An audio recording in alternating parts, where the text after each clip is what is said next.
There was a collapse of another story building in Lagos. We understand it's raining heavily. We do have Niyi Omoniyi who joins us now live. It was another sad situation yesterday, another tragedy that many have said it could have been avoided. So a lot of Nigerians are equally now on the side of the Lagos state government for doing what it does in ensuring that there's a lot of destruction of homes and houses that have failed the integrity test when it comes to erecting buildings or buildings that have lasted more than the usual. But let's see if Niyi is there. Niyi, if you can hear us this morning, we're coming straight to you. Good morning to you, and how are you faring under the weather, by the way? All right. We're going to connect with Niyi, but the updates we have are that 10 people have been rescued. And after the two-story building collapsed in the Isale Eko area of Lagos State on Thursday, the structure alleged to have been defective gave way following a fire in parts of Dosunmu Market on Lagos Island. Ibrahim Farinloye, the Lagos Territorial Coordinator of the National Emergency Management Agency, NEMA, confirmed the incident and stated that 14 other buildings were seriously impacted by the fire. This building collapse, of course, follows that of April when 4 other buildings collapsed. It's raining heavily, and we are trying to connect with our correspondent, Niyi Omoniyi. As you can see, the area has been cordoned off. There's a crowd over there. We're not quite sure what exactly is going on there. We're hoping to be able to connect with Niyi Omoniyi to have a proper brief or debrief of what the situation is. If there have been more bodies rescued or more people rescued, and hopefully there isn't any tragic situation. All right, Niyi Omoniyi, good morning. What's the update regarding the building collapse? Good morning, Olive, and good morning to you, Joel. How are you today? Very well, thank you. Hope you are good as well. We're just trying to stay somewhere under a shed here because there is heavy downpour. If not, you'll have been able to see a better view of where we are situated. But here we are at number 15, Igaidugonro Road, Lagos Island. And I'll just let you have a view of what the situation is here. The 3-story building that came down yesterday, the rubbles are still there. As promised by the Lagos State Emergency Management Agency yesterday, that this place, the rubbles would have been cleared, and also there will be a ground zero operation. Nothing like that has been done for now. I would attribute it maybe to the heavy downpour because it's still quite early in the day, and we're hoping that during the course of the day they will be here to actually level this place to the ground. However, we've not heard any information about if any other person was rescued. We do know that yesterday they mentioned that 10 people had been rescued, 8 completely okay, 2 male adults sustained some minor injuries. But that's all the information we have for now. As you can see just in front of me here, the excavator is there, not working, not operational. And I want to believe this will be part of the equipment that will be used in the other part of the day, later part of the day, to probably clear the rubbles. And let me just give you more information as to the buildings you can see beside the building that has just collapsed. Just this big one, I think that's about a 3-4-story building, also with something looking like a penthouse above.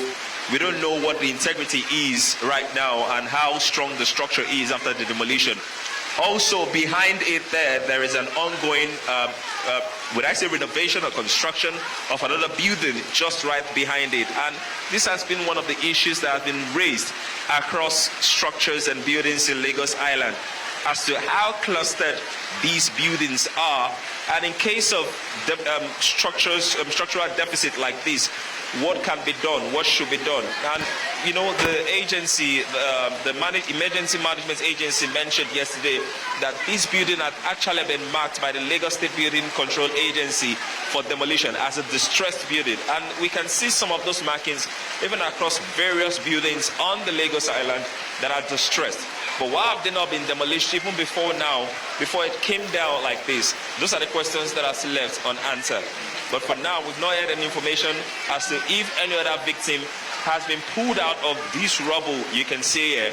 However, clearing of the rubble as promised yesterday has not commenced, probably in the later part of the day. I worry about, the complication that the downpour, the heavy downpour will cause in terms of being able to do the excavation. Do we have information if there are other people trapped within the building? Also, Niyi, you've covered a number of other demolitions apart from this one. What would you say about the speed of the National Emergency Management Authority, the speed of, them to be able to handle situations like this? Well, so far, I'm not to rate. I just speak to the fact. But I can say most of the emergency situations we've had as regards distressed buildings or buildings that are vulnerable that finally caved in, they've responded. Emergency agencies have responded promptly, although we do know that these things could have been prevented before it even happened, rather than talking about mitigations. But as for now, as I said, no other victim has been pulled out of the rubbles, and in fact we were asking earlier and trying to get more information from the people here, and they were able to confirm to us that all through the night, some of them even said they went close to the place to see if they could hear sounds, but no, there was no victim pulled out of the rubble. However, just opposite this structure here, this very tall building, we can't really give a perfect view because of where we are standing right now. They have been told to evacuate the building, and they are moving their things out. We don't know if it's as a result of this, but one thing we know is that this will cause a ripple effect in this environment. But as to how NEMA or other emergency management agency respond to situations like this, yes, they could be given a pass mark at least.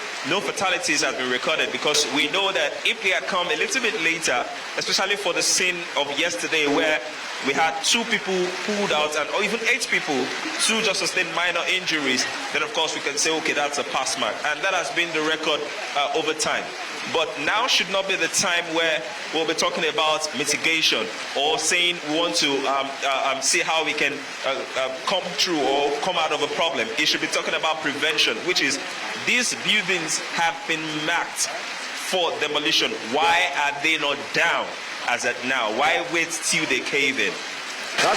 That's a very, very vital question, Niyi, because if the buildings have been marked for demolition, yet people are still living in them, then it raises concerns or questions. But you do recall that just a few days ago, we did see the mosque come down while prayer was ongoing in Papajao in Mushin, and 7 persons were declared dead.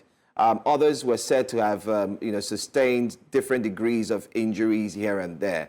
And my worry and my concern, which is what I'd like for you to do for us, maybe in the course of our broadcast, is to find out if there is a detailed number of persons who were in that building. Because right now, I feel somewhat saying this. Could it be that there's someone under the rubble who really needs help? But then again, because there's no excavation going on, that person might as well not make it?